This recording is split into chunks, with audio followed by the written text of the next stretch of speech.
میگه من دارم خواهی خونه شوشم استخ داشته باشه فلان بسا، بعد بهش میرسه، بیشتر از اون بهش میرسه. بعدش چی میشه؟ متریال رفتن تو رو یه آدم دارکی میکنه. حالا واقعیتشو میخوام بگم، واسه همینه مثلا یهو میبینی یه سری آدمای خیلی خیلی پولدار هستن که آدم دارکیه، یارو خیریش به هیچ کس نمیرسه. خب توی اون جهلی که داره میمونه، تو اون یک بودی بودنش میمونه که فقط دنبال مادیات میره. خب و از زندگیش هم هیچی نمیفهمه، آخرش هم یه کیسه پول رو بغل میکنه میمیره. سوال اقتصادی هستم امروز با پوریا با برنامه رو به رشد. برو بریم. آقا یه سوالی میخوام ازت بپرسم، فکر میکنم کاراکتر خوبی باشی واسه این سوال. من یکی از سوالایی که میگیرم توی کانسالتیشنم عجیبم هست، یه سری آدما تو بچگی که هستن یه سری آرزوها برای خودشون دارن. من میخوام بزرگ شم، یه لامبورگینی نارنجی داشته باشم، یه خونه تو بهترین برج داشته باشم، توی کشور خفن زندگی کنم. بعد میای به اینا میرسی، بعد یهو به خودت میای میبینی خب می‌خواستی یه لامبو داشته باشی، 2 تا لامبو داری، یه خونه می‌خواستی 2 تا خونه داری. بعد میگی بعد چیه؟ قدم بعدمون چیه؟ چون اکثر آدما وقتی بازیو درست میکنن یه توپی میذاری که برای سخت باشه دیگه، یا نمیگم من دارم میخوام مثلا مستاجر باشم توی خونه شخمی بعد بره همون کارم بکنه. پس یه دیلی میذاری که مثلا میگه من دارم میخوام خونه شوشم سخت داشته باشه فلان بسا، بعد بهش میرسه، بیشتر از اون بهش میرسه. بعدش چی میشه؟ کی تموم میشه؟ چطوری باید تموم بشه؟ چون من میبینم آدما وقتی با خودشون نقطه پایان نمیذارن توی بازی گیر میکنن که روز آخر میره سر کار میمیره. یعنی روز آخر پیش زنش نبود بمیره. میدونی چی میگم؟ نظر تو رو میخوام بدم راجع به این چیه؟ کی تموم بشه؟ ببین به نظر من این تموم نشدنیه. خب این چیزی که اصلا تموم نشدنیه و همینجوری میتونی ادامه بدی. یه مثال خیلی باحالی میزنم. یه کتابی که من چند وقته دارم هی میخونم، هی پشت سرم از اول هی میخونمش. خب اسم کتابم هستش که The Monk Who Sold His Ferrari. مانک که میدونید چیه دیگه، که مانکی که فراری داشته فراریش فروخته. این در رابطه با یه آقای وکیلیه که یکی از معروف‌ترین وکیلای آمریکاه. به پرایوت جت داره، هواپیما شخصی داره، نمیدونم چند تا ویلا داره، کلی کارمند داره. نتورتش تقریبا حدود 300 میلیون دلاره. خب توی سن 40 سالگی یه روز میره دفتر، بعد یه پسر جوان‌تر شروع میکنه باش کار کردن. یه روز میره دفتر و تو اون دفتره پسره بهش میگه تو مثلا 50 سالته. بعد این یهوش بر میخوره، میگه مثلا من این همه مثلا عشق و حال و اینا 50 به یه آدم 40 ساله. خب بعد یعنی فشار زندگی انقدر روش زیاد بوده که 40 سالگی بهش 50 میخورده. بعد مثلا تو کورت و اینا میرفته همیشه میبرده، شارپ ترین بوده دیگه، که آدمای باهوش بوده، اصلا میتونه همین چیزی به وجود بیاره. از یه روزی به بعد توی کورت ها و اینا که میره شروع میکنه باختن، هی دیگه مثلا اون چارمشو از دست میده، اون ذکاوتشو از دست میده. بعد یه روزی میشه که سکته میکنه میره بیمارستان. سری کسایی که باش کار میکردن برمیگردن دفترشون، میگن که اسمش جیمیه فکر کنم، جیمز یا جیمیه کنه دوتا. میگه که این دیگه بر نمیگرده سر کار، تصمیم گرفته که دیگه اصلا کلا بازنشست کنه. و همه میمونن میگن بابا واسه این همه چیزی ما اینا مگه میشه؟ میگه آره این تصمیم گرفته دیگه بازنشست کنه، هیچ کدومتون هم نمیخواد ببینه، اصلا بیمارستان هم نرین ببینیدش. خب آره بعد میزنه کانالدو، دقیقاً میزنه کانالدو، طرف جمع میکنه میره. حالا این ور داستان میشه که کجا میره سمت هیمالیا، جایی که پیش یه سری مانکا شروع میکنه خودشناسی کردن. خب و میاد اونجا میگه که آقا من همه چی تو زندگیم داشتم ولی آخر سرش دیدم که هپی نیستم، خوشحال نیستم، بهترین دخترها، نمیدونم بهترین خونه ها، ماشینا، همه چی، بعد آخرش دیدم خوشحال نیستم و اومدم الان ببینم که مانکا چجوری هیچی ندارن انقدر خوشحالن. خب مثلا میره نگاه میکنه، مثلا این مانکی مثلا 1 ماه غذا نخورده داره میخنده خوشحاله، مثلا میشینن با هم کتاب میخونن خوشحالن. و میفهمی که اینا خودشونو شناختن و بعد از اینکه به خودت بیای و خودت بشناسی و پرپس دلیل زندگی کردن تو اصلا به عنوان یک موجود بشناسی، اون موقع است که تازه میرسی به آخرش، نه چیزای متریالی که وجود داره. خب که توی اون نقطه حالا شروع میکنه با این مانکا کار کردن و یه آدم خیلی قوی میشه، از لحاظ ذهنی چه آدم قوی بوده سریع متوجه میشه اصلا پرپسش چیه. مانکا میگن که آقا هدف مانکا اینه که مانک اول بهش میگه که اگه من بهت یاد بدم که اصلا خودشناسی یعنی چیه، فقط یه قول ازت میخوام، اونم اینه که هر چی که بهت میگم و بعد از اینی که واسه میک سنس کنه یاد بگیری بفهمی، اگه قبول کنی باید تو هم بری به یکی دیگه یاد بدی، نمیتونی بیای فقط خودت نگه داری. خب میگه اگه این تنها شرطته باشه من میرم این کارو میکنم.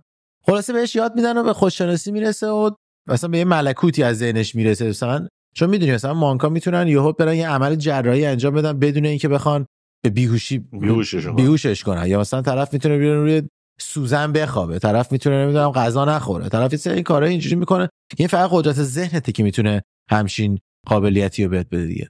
واسه این پسره بعد از اینکه چند سال اونجا هستش برمیگرده آمریکا. بعد از اینکه برمیگرده آمریکا میره دفتر اون پسر جوونه که اومده بوده پیشش کار بکنه. خب میره وارد دفتر پسره میشه و یا پسره نگاش میکنه اینجوری میکنه آخر روز من دیگه دارم میرم نیستم و بعد بری فردا بیای. و یارو اینجوری نگاش میکنه این که اصلا یارو نمیشناسه انقدر عوض شده بوده. خب بعد بهش میگه که حتی واسه منتورت هم زمان نداری. و یا برمیگره نگاش میکنه میگه مثلا جیمز تویی چقدر جوون شدی، مثلا میخواد جراحی پلاستیک کردی. اون فکر میکنه این رفته جراحی پلاستیک کرده که انقدر جوون شده 20 سال جوون شده. خب بعد میگه نه من فقط خودم رو شناختم. و وقتی که خودتو میشناسی به یه خوشحالی درونی میرسی که اون خوشحالی درونی ازت تراوت میکنه، ازت منعکس میشه به بیرون و مردم هم اینو میبینن.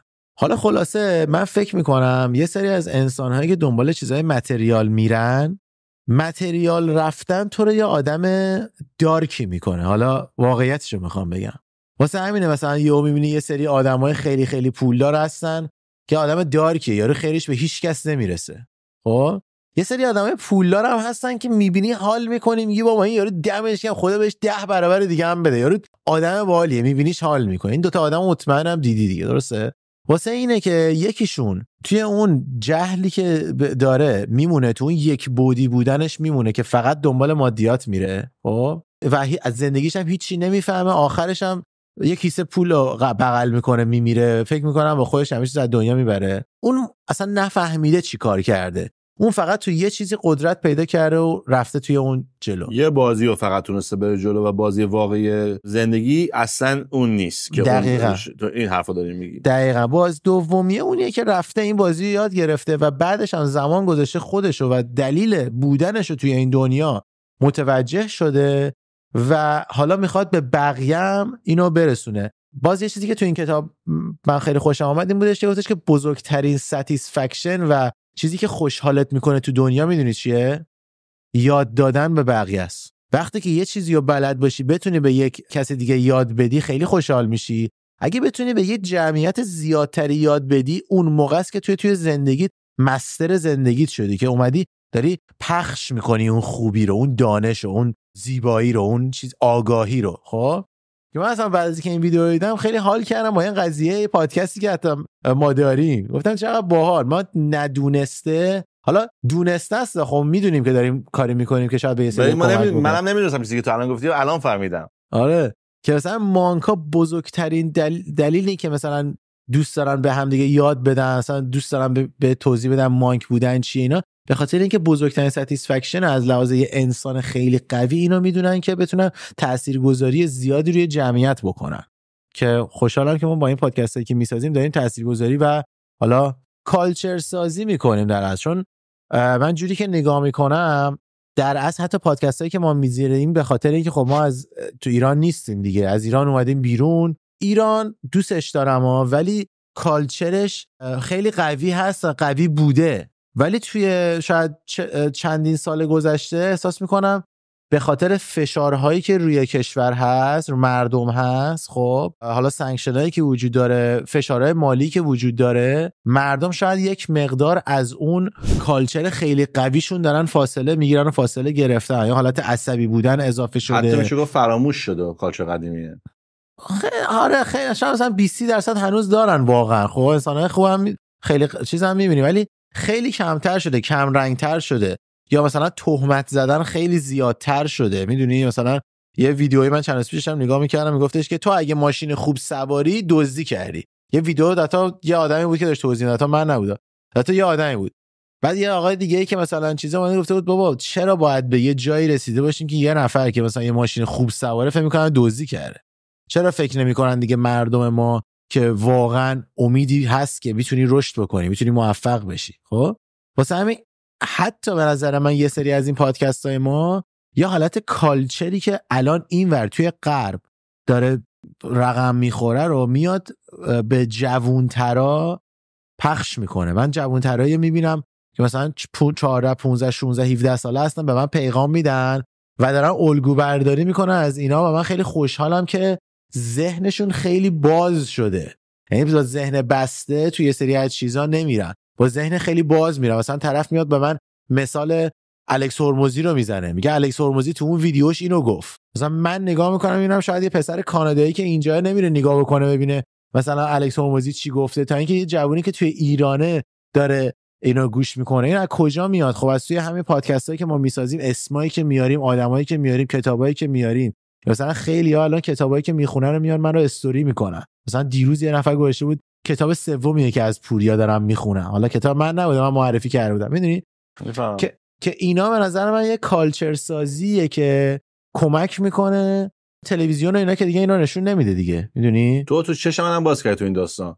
دفعه پیش حرف زدیم گفتم به نظر من یکی از پادکست‌های خوب ما، گفتی نه ما یکی از بهترین ما بهترین پادکستیم. هیچ اندازه ما سر نمی‌کنه بچه‌ها چیز می زیاد بدون اینا. و من اون روز واقعا از اون روز تا که تو این حرف زدی فکر می‌کنم یه ماه گذشته، شاید من هفته 4 بار به این حرف تو فکر کردم که راست میگه. ما واقعا داریم با اینکه ویومون هنوز اونقدر بالا نیست، با اینکه هنوز اونقدر مثلا گنده نشدیم، ولی تو جایی که خودمون هستیم یعنی واقعا ما داریم زحمت می‌کشیم به بچه‌ها یاد بدیم و به خاطر موقعیتی که هستیم خیلی راحت تر از طرف بیننده لمس میشه. چون وکیلی که وکالت نمیکنه حال نمیده. بیزنس معلم دانشگاهی که بیزنس درس میده خودش بیزنس نکرده میگی جدی میگی ولم کن. درسته. من تو وقتی حرف میزنی فکر نمی‌کنم داری زر میزنی، فکر نمی‌کنم داری مثلا یه چیزی میگی پر کنی خودتو. من میبینم تو واقعا داری میگی من اینو یاد گرفتم قرارین کمکم کنه، اینو نمیدونستم اینجا بهم ضربه زد، اینو بهش فکر بکنید، اینو دیدم. و یه آدم با کجا تو زندگیت خیلی پخشه، تو به 10 تا آدم متفاوت واسطی، به 10 تا آوتلت متفاوت واسطی، تو می اینا چیکه می‌کنی می‌بینیم به خوب تریناش.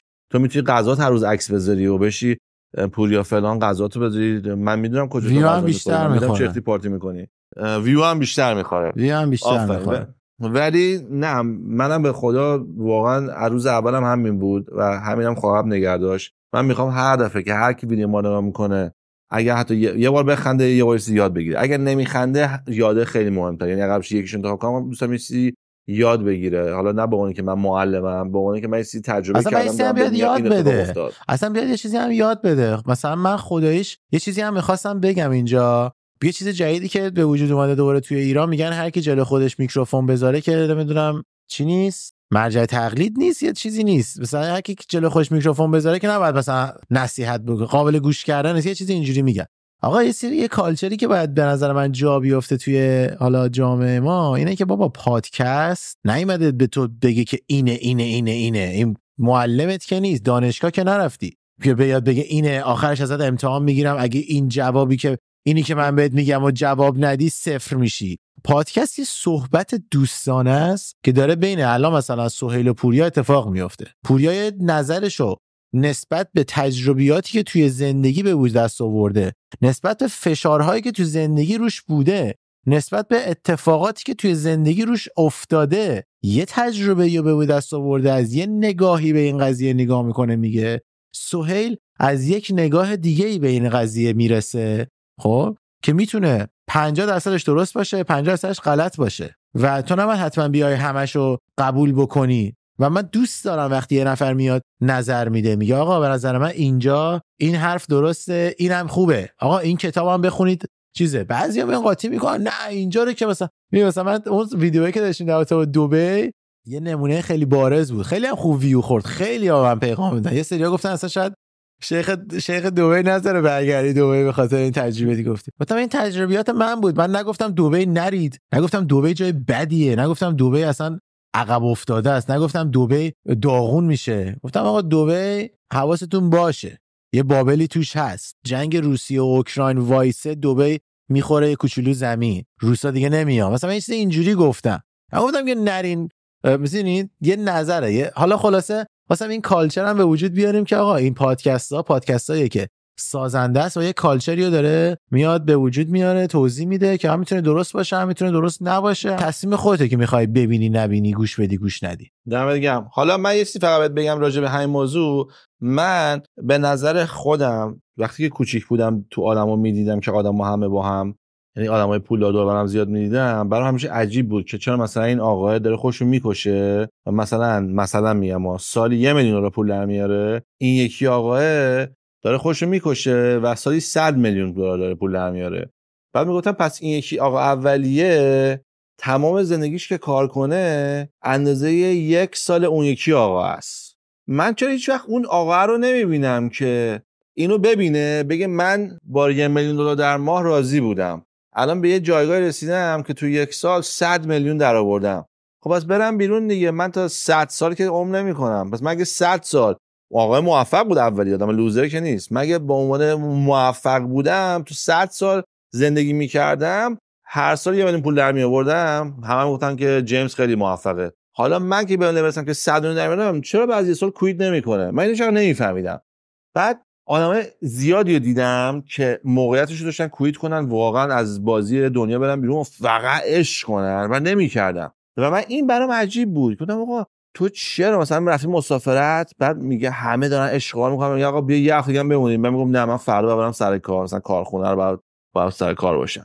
بعد من همیشه گفتم خب یعنی تو از خودت میگذری، از بچت میگذری، از زنت میگذری، از همه خوشیات میگذری، به قول تو خودتو پیر میکنی برای یه پولی که تکنیکلی اگر تو 1/100 هم در میاری موفق بودی، تو الان داری اونو کامل در میاری و هنوز داری میری. خب بگو نمیام این هفته چی میشه؟ بعدش که یه مشکل دست میاد دیگه، درآمد از 100 میلیون میشه 95 میلیون دلار در سال دیگه دیگه از این که نمیشه. اینو که بهش گفتی میگفت اصلا تو احمقی، تو بچه الان نمیفهمی این چیزا رو، بزرگ میشی بعدا میفهمی چرا من این کارو میکنم. چون ازش میپرسیدم اونجوری نکنه مثلا تو مغزم باشه. تا بهش میگفتم آقا تو که انقدر پول داری چرا کویت نمیکنی؟ من میگم خب نمیشه که کویت کرد. من چرا نمیشه؟ من نمیتونم با بیزنس رو بفروشی. چند میفروشی؟ میگم مثلا انقدر. خب بفروش بشین خونه، این پولو بذار توی بانک، انقدر سود میگیری تا آخر عمر بخور بخواب، چرا نمیکنی این کارو؟ میگم نه نمیفهمی، بزرگ میشی میفهمی. ما بزرگ شدیم هنوزم نفهمیدم. و من تو اون سالا با خودم تصمیم گرفتم که آقا من اگر به یه لول رسیدم که بتونم یه سقف بالا سرم باشه، 4 تا دوست خوب داشته باشم که بهشون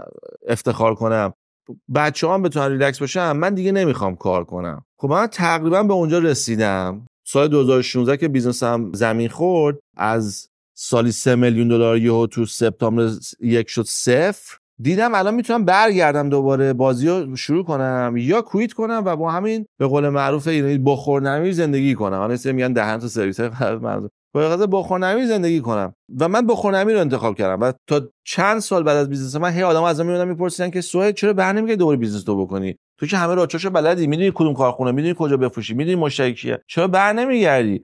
گفتم برای اینکه وقتی توشی نمیشه بیای بیرون. وقتی میدونی یه جا شاب میکنی 20 نفر 100 نفر بلند میشن به خاطر تو، بعد اکشن رو به تو سود میده، میگی چرا که نه بذار برم چون حال میده. ولی وقتی من یهو ضربه خوردم اومدم بیرون، انگار که مثلا آتیش بگیره مغازه، بعد من دیدم دوباره بعد بسازم از اول، مثلا چون آنلاینم بود بعد از صفر میساختم. اینجوری که مثلا لوکیشن سوخته دور بسازی مردم دوباره میاد، نه آنلاینه. و به خاطر همین من اون روز گفتم که آقا من روز کویت میکنم. و من بعد مثلا 2016 که حکیم میگه چی کاری، میگم بیکارم، دروغ نمیگم. ولی همونجوری که پوریان میگه حرفش درسته، نمیشه کویت کرد، نمیشه بازی اومد بیرون. یعنی مثلا من اینجا نشستم یا پوریا به من زنگ بزنه بگه سوی یه دونه پراپرتی دیدم تو کالیفرنیا، تو اگه دوست داری پاشو برو 4 ماه اونجا، نصف پولم بذار، تو بالا سر کار وایسا، نصف من روی این سورس پیدا کردم کارو، اینو با هم بسازیم. من میکنم، نمیگم نه پوریا من ریتاینرم من باید میخوام، میگم شور، چون مثل بازیه. میگن کاری دوست بکن که کاریو بکن که دوست داری، شاید مثلا اونه. ولی اگر من الان مثلا به قول تو اقتصاد دنیا به هم بریزه فلان بسار، من تا آخر عمرم به خاطر اینوستمنت هایی که دارم میتونم بخورم و زندگی کنم و هیچ وقت دیگه نخوام از خونه بیام بیرون، با هر اقتصادی با هر چیزی. یعنی من الان مثلا بچه‌ها میدونن من میگم روباز بازی میکنم، من مثلا بالای 1 میلیون دلار پول کش دارم. خب من تو زندگیم هیچ وقت 1 میلیون دلار کش نداشتم. شاید مثلا پراپرتی داشته باشم و این حرفا، ولی کش نداشتم. تو میگفتن تو وقتی کش نداری به قول تو میتونی یهو بخوری زمین فلان بسار. ولی وقتی به اون پول رسیدم واقعا کارو گذاشتم کنار. یعنی گفتم آقا من برای چی دیگه دیوانه هستم بلندشم بخوام برم وقتام بذارم که بیشتر پول در بیارم که مثلا ماشینم بشه. واقعا میگم بعضی مثلا موضوع فکر می‌کنم، میگم من الان مثلا دلم می‌خواست لامبورگینی داشته باشم. خب من ماهی یه بار سالی یه بار به پوریا زنگ میزنم، با پوریا میشم تو ماشینش، تمام عقده و حسرت و عشق و اون صدا و جذابیتش رو همه رو احساس میکنم. حتی بگم پور یا من بشینم 10 بار تا حالا گفتم گفتی بشین میشینی اون و با هم میشم عشقشو رانندگیش هم میکنم که لذتشو برم. خب من میگم مگه من دیوونم بیام 5 سال زحمت بکشم که به لامبورگینی برسم؟ خب من یه رفیق دارم که شانس دارم که یه رفیق دارم که به این رسیده، من اون استفاده میکنم. اگرم نداشته باشم به جهنم نمیکنم، اکسپنسش نمیکنم. مثلا یه روز میره اجارهش میکنی $1000 $2000 میدی استفاده میکنی، چیز نه اون نمیچسبه. مال رفیق یه چیز دیگه است که میری اجاره فایده نداره. نه واسه من که خیلی‌ها کامنت می‌ذاشتن اجاره تو ایران مثلا همه می‌نویسن اجاره ماشین تموم نشد یا مثلا 2 سال اجاره کرد. نزدیک 8 سال اجارهش کرده. اجارهش کردن تمام. خلاصه آره این چیزا وجود داره و اینکه بستگی به زندگی این که انتخاب می‌کنی توی پوینتی می‌تونی زندگی بکنی، یه پوینتی به بعد مثلا فقط باید زندگی بکنی. اون چیزی که خیلی مهمه. من خودم الان منتظرم که اقتصاد دنیا یه مقدار جابجا بشه، یه سری از ریل استیت هم املاکم و اینا رو بفروشم، یه سیستمای دیگه‌ای برای اصلا کلا کارم دارم به وجود میارم. املاک و اینا همیشه خواهم داشت، 50-60% املاک، ولی بقیه‌اش یه سری بیزنسایی که فقط واسه ما پول ماهیانه پول بریزه تو حساب که اصلا خیالت اصلا راحت باشه که اصلا هیچ اتفاقی دنیا هم بیفته، هر اتفاقی بیفته راحت پول تو حسابت میاد بدون اینکه بخواد خودت درگیر بکنه. خلاصه اینو می‌خواستم توضیح بدیم و اینم از این رو بروش. بچه‌ها لایک و شیر و سابسکرایب یادتون نره. سوال جان دمت گرم که این اپیزودو با من داشتی دوباره. مرسی که واقعا اینو تو شروع کردیم. من همیشه ریسپکت می‌کنم سر این. لاو یو. امیدوارم سال ما هم داشته باشیم و انیورسری 10 سال دیگه‌شو بگیریم. بریم آمریکا هم خوش بگذره. شب و روز همتون بخیر. چاکس. بای.